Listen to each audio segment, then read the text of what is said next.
Paano sasagutin ang mga taong walang respeto sa iyo? How should we respond to people who hate us, who seek to destroy us, who put us down, who constantly do not like us? Walang tao ang makakaligtas sa pambabastos ng iba.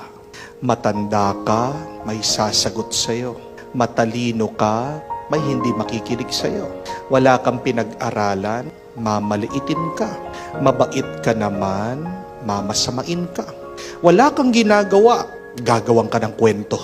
So how do we respond to people who disrespect us?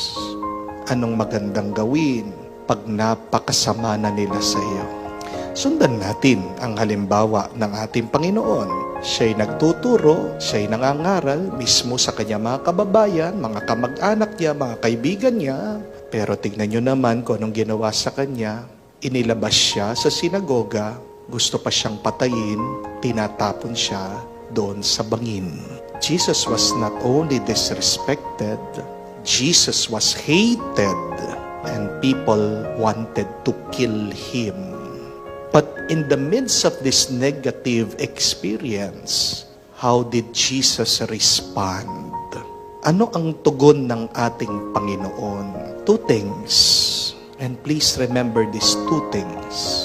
Number one, respond with silence.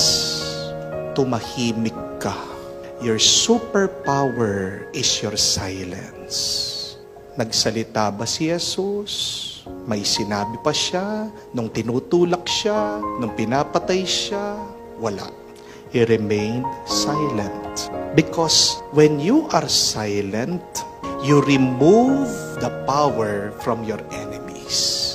Pag tahimik ka, babalik sa kanila yung mga masama na sinasabi nila.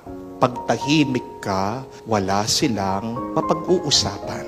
Amen? At pag tahimik ka, sila maingay, lilitaw yung totoong ugali nila. Na sila ay mga taong walang modo. Sila ay mga taong walang pinag-aralan. Na sila ay mga taong walang kagandahang kalooban. Ano ang kasabihan? Na ang latang maingay, walang laman. What does that mean? That confidence is silent, and insecurity is loud. Alam nyo na ha? Pag ang tao ang ingay-ingay, pag sinisiraan ka, insecure sa'yo yan.